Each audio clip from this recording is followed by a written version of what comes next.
What's up, basketball fans? Welcome to the Vratch Report. It is time to talk about NBA mock draft. Now, here we go. No time wasted. Let's get right into it, guys. Dallas Mavericks, no doubt, they are choosing Cooper Flag. Gives them a lot of options already for a team that's loaded on the front court. Got 80, as you see there, PJ Washington, Daniel Gafford, who they just re-signed as well. And let's not forget about Derek Lively. So they got about five guys that can essentially play at the power forward position. Obviously, Cooper Flag isn't a center, but you get what I mean. You essentially have so many variable of different lineups. You could do 80s always hurt as well. So you got Cooper Flag that can play the four. And then, of course, you got Daniel Gafford and PJ Washington as well that can play the fourth as well. So, again, really good option. Obviously, the Dallas Mavericks land this after trading Luka Doncic close to the trade deadline, anyways. And, I mean, just it's the NBA is rigged. Let's be honest. Moving on to pick number two here. We're talking about the San Antonio Spurs, and the big question with the San Antonio Spurs has been, well, they got De'Aaron Fox, as you see there. They got obviously Stephon Castle, excuse me, and then they have a lot of guards. Why would they choose Dylan Harper? It complicates things. Not sure.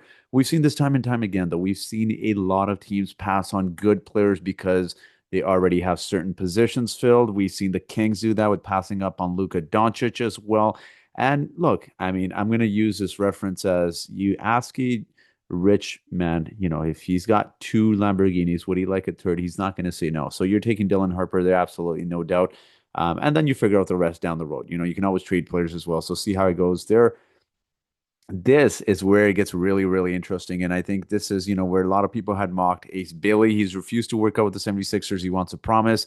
I personally think that he's trying to make his way to a team like the Brooklyn Nets, where he gets a lot more playing time, where he's a focal point of the offense. Obviously, Washington as well. He could be there as well. I've also heard some rumors based on some of the, podcasts I've been listening to that they really like Trey Johnson and VG Edgecombe as well, obviously, and Con Knippel. I think I'm going to take Trey Johnson here. Look, 6'6" guy, right? Gives them a little bit more size. Obviously, they got Tyrese Maxey, they got Jarrett McCain here. Trey Johnson's just a very good scorer, and he's a good 3-point shooter as well, which is just something they could always use. Again, you got Jarrett McCain there and Tyrese Maxey kind of handling ball duties there, and then you got Trey Johnson off the ball. It's going to be a great fit there. Now, apparently, the Hornets have been unable to get some of the top guys to work out with them, except for Con Knippel here. Con Knippel fits in so well. I actually wanted to mock someone else here. Personally, I would have really liked Kaman Malwatch here, given their history of, you see their Mark Williams there. He's always injured. They got Yusuf Nurkic as well. He's not. Let's be honest. He's not going to be there for more than a season or maybe two max. I would have loved Kaman Malwatch there, but it seems like Con Knippel is one of the few players that has worked out for them. Based on some of the rumors I have heard, Con Knippel just fits in really well with LaMelo. And obviously, you got Brandon Miller there just handling ball duties. Con, who's such a good player that can play off the ball, position himself, cut. And I know he's more than just a shooter, but just adding that shooting to a team like the Hornets would be a really good fit for the Hornets and Con Knippel as well. Moving on to our next team here. We got the Utah Jazz. Now, is Ace Bailey, who has reportedly refused to work out for the Utah Jazz as well. I don't see Danny Ainge and his son potentially passing up on Ace Bailey, guys. When you look at some of the players or player types that Danny Ainge likes, it's these longer guys that are, not necessarily the 6 foot, 6'1" guys. He likes these guys. When you look at the Boston Celtics, they had Jason Tatum, they had Jaylen Brown as well. I think that's the type of player that the Utah Jazz would absolutely be thrilled to have. And I don't think they're going to care about the fact that he refused to work out with them. They're going to take him regardless. You look at a team like the Cleveland Cavaliers, Evan Mobley didn't want to go there because of Jared Allen. They took him anyway. So I think the Utah Jazz, Ace Bailey, absolutely great, pick there for the fifth pick. Considering that, where they fell in the draft, they were obviously hoping to draft top three. They fell to the fifth position, and Ace Bailey is still going to have a very bright future. He's going to be a great forward. I know there's a lot of things about his attitude. I think he's trying to make his way to the Nets or the Washington Wizards. But for me, he doesn't get past the fifth team here, which is the Utah Jazz. All right, moving on to the Washington Wizards. Who do we choose here for the Washington Wizards? They have a lot of great options when you really think about it. They got VJ Edgecombe there. They got Kaman Malawatch. They have Bilal Coulibaly kind of playing the small forward position. They have Alex Sarr, obviously some great, honestly, just some really good defensive players and identity that they kind of have there with obviously now Marcus Smart as well. Chris Middleton, I know, guys, he's older, but look, he was known for his defense. Could he replicate even 70% of what he's able to do in terms of defensive capabilities. I don't doubt it. Bob Carrington, Keyshawn George, excuse me.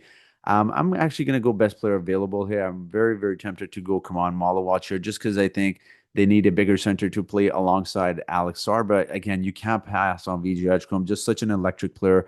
Shooting guard, out of Baylor, just had himself a really good way to end the season. Just put up so many points, electric dunks, and I honestly do believe he's going to be probably for you to redraft this draft in about 10 years. He's going to be one of the top players, obviously, outside of, Cooper and Dylan Harper as well. All right, moving on to the Pelicans here. They really like Ace Bailey, but they are not able to find him here.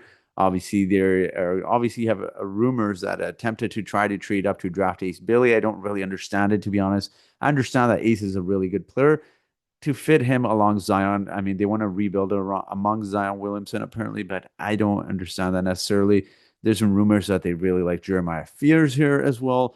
You know what? This is where I'm going to stop the come on Malawach fall because look, I know people are going to say, well, they got Yves Missy here. Why do they need another center? Realistically, Yves Missy is a backup center, even though he had a great season. For a rookie on the Pelicans roster, having good center play from both the starting lineup and the bench position is going to be great for them. And come on, just does so many good things on the defensive side as well. Their defense is something they really emphasize on, and their coach was just very frustrated with them late in the season, despite that they were tanking. And he screamed at apparently them in the locker room that they need to play better defense. Come on, obviously, just gives them not necessarily a need, but just gives them really good quality play at the center position, which, their backup center was not great last season. I'm trying to remember who it was. I can't recall the name at the moment, but he played for the Boston Celtics. But anyways, would come on, they just look really great. All right, Brooklyn Nets here. They reportedly really, really like Jeremiah Fears. I've heard Noah Sengi there as well. I'm going to go Jeremiah Fears. I'm not going to overthink this, guys. They got Nicholas Claxton. They're trying to trade Cam Johnson here. I know they got D'Angelo Russell. He's not the reason that you shouldn't be drafting a certain type of player. Cam Thomas is really, really good as well. To have a backcourt of Cam Thomas and Jeremiah Fears. Jeremiah Fears, just his game reminds me so much of Kemba Walker minus the 3-point shooting.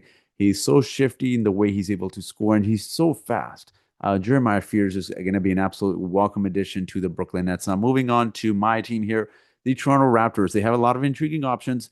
There has been a lot of chatter, guys, about Derek Queen, Colin Murray Boyles potentially going to the Raptors. These are two players they have worked out along with Igor Demin. And apparently, Derek Queen and Colin Murray Boyles have had really, really good workouts for the Toronto Raptors. But I'm going to be a little bit biased here. I'm going to draft Igor Demin here. Dan Tolzman, Raptors assistant GM here, today had an interview and talked about how they essentially want a player that fits in with what the style of play of basketball they like, which is passing the ball, moving the ball. And when you look at Igor Demin, 6'9" point guard, shooting guard, wherever you want to fit him, guys, he's not a great defensive player, but his passing has been easily some of the best in this draft class.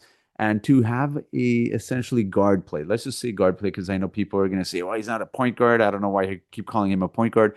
Essentially, have a guard that is able to pass the way he does. I really truly believe he can run in a very good offense. And we see all that with the Pacers. We saw that with Tyrese Halliburton, what it means to have a point guard that is able to run a very good offense. It's a skill set that is a lost art. We don't see it too much around the NBA. You got guys like obviously Jalen Brunson's really good. You got Donovan Mitchell as well, but that style of play is more so now. Igor's is a little bit more throwback as well. So again, an excellent addition to the Toronto Raptors. Is he a little bit rich? Some people may argue.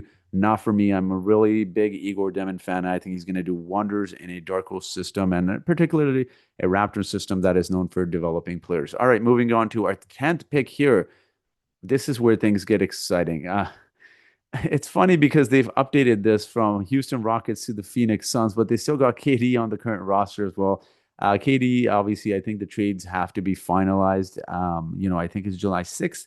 It's the day they can officially be finalized. But KD's on the Houston Rockets. Who do they draft here? They're looking potentially at a center slash power forward. I'm going to go, you know what? I'm going to go Derek Queen here. The reason I do this, guys, when you look at the roster overall, obviously they got Jalen Green, they got Devin Booker, they got Bradley Beal, who they're trying to trade or buy out. And then you just look at the roster overall. They got Ryan Dunn, who's going to be small forward, power forward, wherever you want to put him. Nick Richards just is not really good, let's be honest. And then look, it's not a very good roster, right? Let's keep it a buck. Derek Queen gives them something they don't currently have, which is scoring from the forward position. He's listed as a center. He's realistically more of a power forward, but honestly, it just takes a little bit more offensive load off of Devin Booker and Jalen Green. And I know this sounds crazy because obviously, those guys are very talented and you're asking a rookie to come in and take some pressure off of them.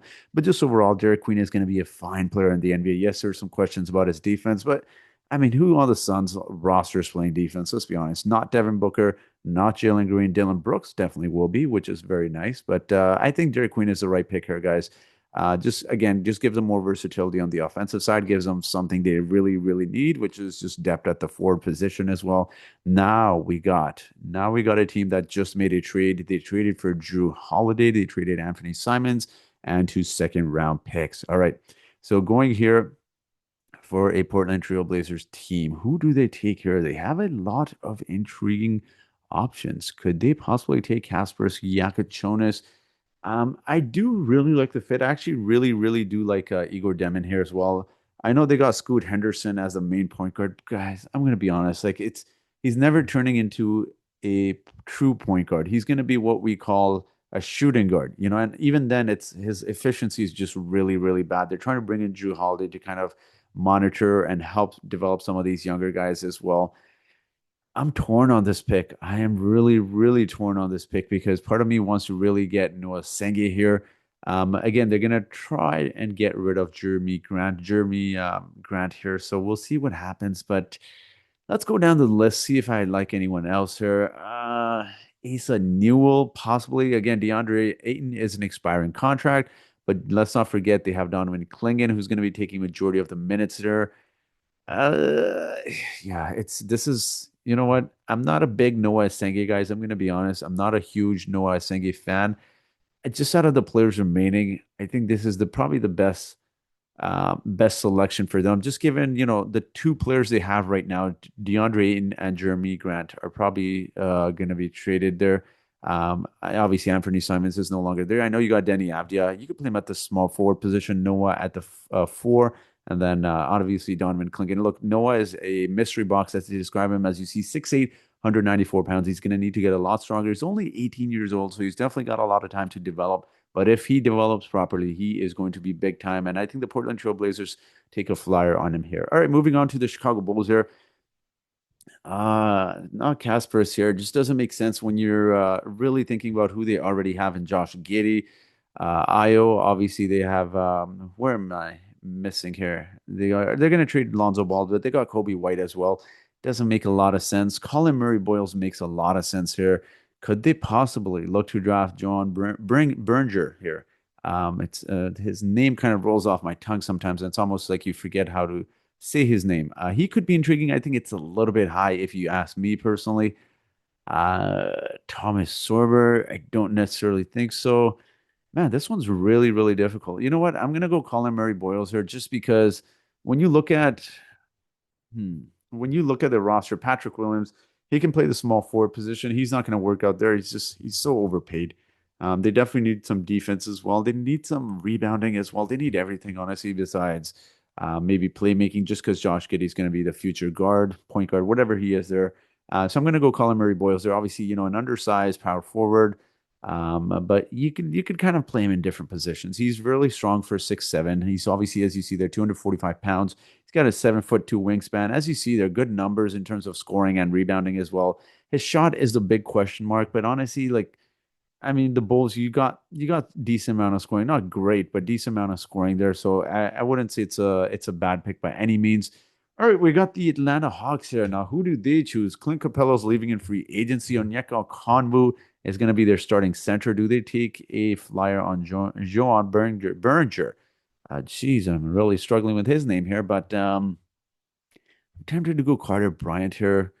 You know what? I'm gonna do it, guys. Just my gut feeling. I think they're gonna take and John Berger is such a raw prospect, but if he really figures out his game, and he's super young as well, as you see, they're 6'10" Frenchman, 18 years old again. And one of those things with some of the younger players, they need to get a lot stronger. 200 pounds, he's going to need to get a lot stronger. So he just gives them depth at the center position, and his leaping ability is insane. And considering who they have there in Trey Young, who is just works so well with these kind of centers. I think this is a great pick. Obviously, it's going to take some time to develop, but I think that's an excellent pick for the Atlanta Hawks. All right, moving on to the Spurs. Yet once again, they took Dylan Harper.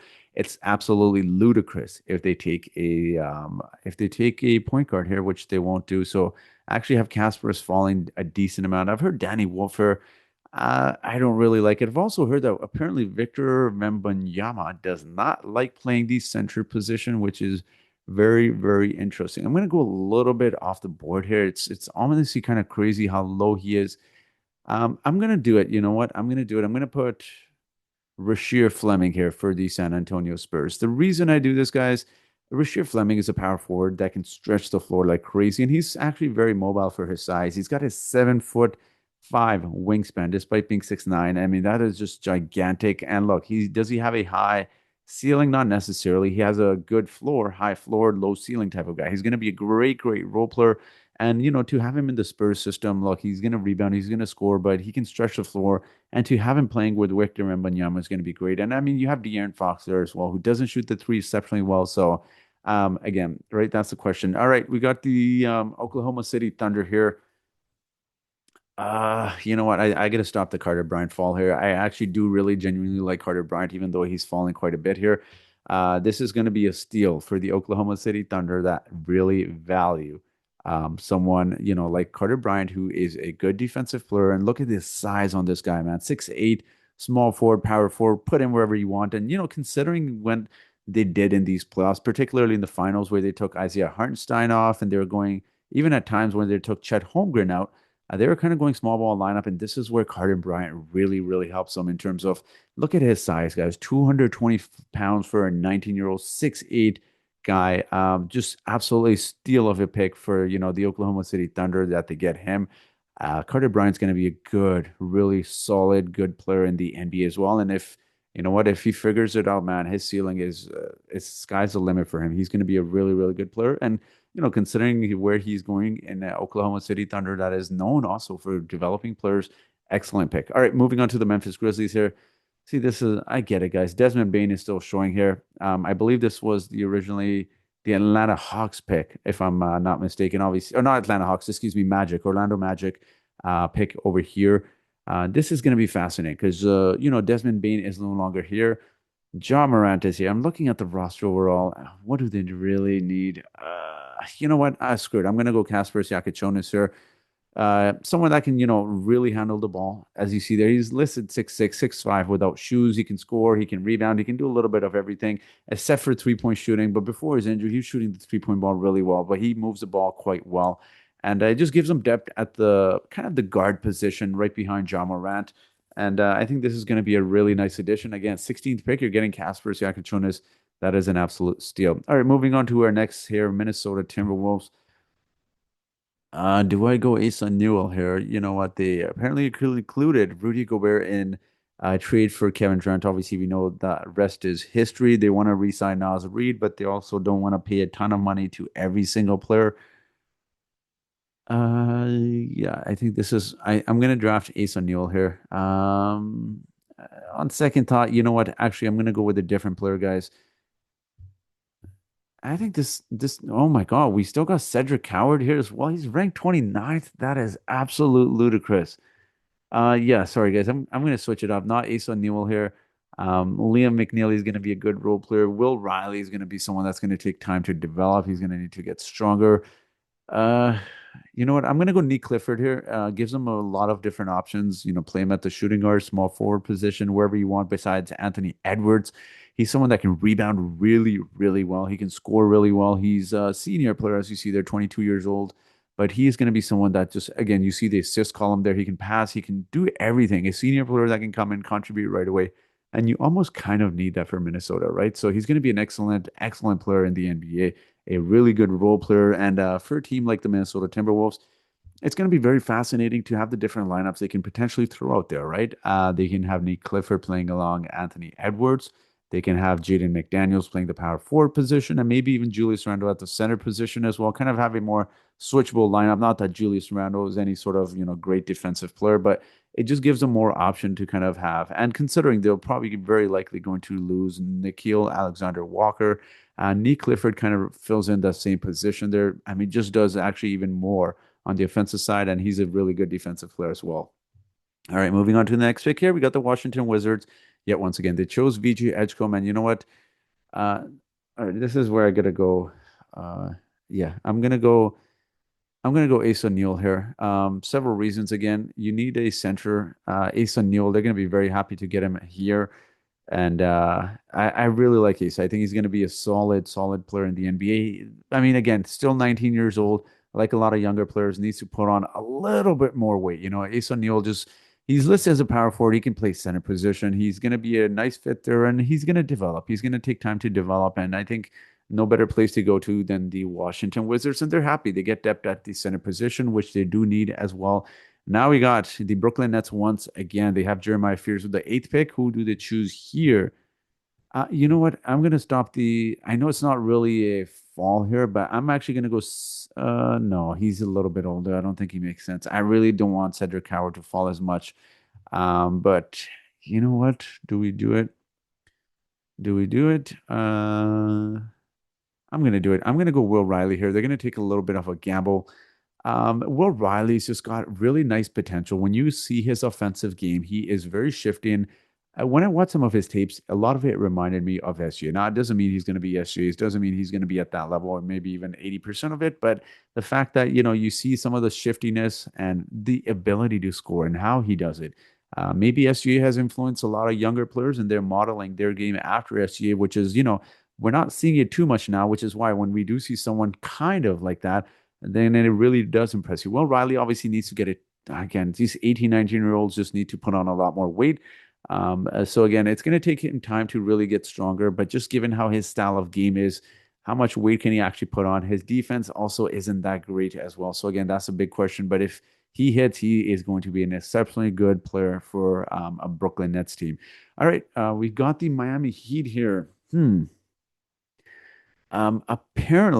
Apparently, I just found out today, Jace Richardson has had two workouts with the Miami Heat, apparently really good workouts, and he canceled all of his remaining workouts there. So I would have personally had some other players going here. Or sorry, I'm mixing up the players. That was Walter Clayton Jr., not Jace Richardson. Apologies, guys. I'm pretty sure it was Walter Clayton Jr. I heard had two really good workouts with the Miami Heat here and apparently he canceled the rest of his workout. So I'm going to go him here. Walton Clayton Jr. just exceptional scorer. His part of his game just really reminds me of Jalen Brunson, and he's going to be one of those players that comes in against senior player. As you see, they're 22 years old. He's going to help the Miami Heat right away, and they need help in the scoring department. Let's not kid ourselves; they really do need help in the scoring department. So he's going to be someone that can come in, help them right away. All right, now moving on to the Utah Jazz. Once again, they chose Ace Bailey. Um, uh, this is tough, man. It's like some of these players, I don't want them dropping, but they really are. I'm, you know what? I'm gonna go. I'm gonna go Nolan Chirora here. Again, just they really need an actual point guard with respect to Keontae George. He's not really a point guard with respect to Isaiah Collier. Not really. Nolan Chirora could be a really good player. Again, if he hits, he hits. Again, at 18 years old, very, very light, 185 pounds. He's going to need to get a lot stronger. He can score really, really well, and I truly believe in his scoring. His facilitating could slightly get better, and obviously his defense needs a lot of work as well. He was someone that was projected to go top five, top six at the start of the college season. Obviously, he's not, but lately he's coming on strong. And again, for a team, like the Washington Wizards, or was it the Washington Wizards? Utah Jazz, excuse me. Sorry, guys. I'm mixing up teams here. Utah Jazz, they really need that type of point guard, and I think he's going to do wonders on their team. All right, moving on here. Who did we draft? John Berger. Okay, I'm going to stop the Cedric Howard fall here. This is going to be an exceptionally good role player. They're likely to lose Karis LeVert in free agency. They got Terrence Mann here, but Cedric Howard is going to be such a good player in the NBA. And I know he's older, guys, but I know a lot of people feel like a lot of older prospects can't develop much. In the 6 games he played, his game reminded me so much of Anthony Edwards, minus maybe not as athletic, but just the way he palms the ball. I don't want to get lazy with the comparisons and say Kawhi Leonard, but I genuinely feel like I believe he's got a 7'2" wingspan. He's a great, great defensive player. He can do a lot of things on the defensive side, which kind of go unnoticed. And obviously his offensive game, he can pass the ball, rebound really well. And his post game is exceptionally well. He ranked, I believe, in the 95 percentile for a 6'5" guy, 6'6" with shoes, 95 percentile ranking in the post game. That's an old school game there, and it's going to benefit, Trae Young as well, because Trae Young is going to be wide open if teams are really focusing on Cedric Howard. This is an absolute steal for the Atlanta Hawks at 22 here. All right, we got the Pelicans yet once again. Who do they choose here? Um, hmm. Abdou Diallo is someone I really, really like, but I'm looking at some of these teams, and the unfortunate part about a lot of these teams is like a lot of these teams are winning teams, so you kind of want players that can help right away. And not that it's wrong with taking someone like Abdou Diallo, but he's going to be someone that a long-term project. Geez, this is tough. Come on, I can't take a center. It just doesn't make sense. You know what? I'm gonna go Liam McNeely here. Again, he's gonna be an exceptionally good role player. The way he attacks the baskets, it's honestly hard to believe he's 19. He plays in such a mature way. He's listed as a small forward. His defense is not that great, if you ask me, or at least from what I saw. His offensive game is pretty good and decently polished. I mean, I'm surprised he's only 19. I felt like he was at least 20 or 21. A decent pick for the Pelicans. Again, he has a high floor, low ceiling. He's not going to be an all-star.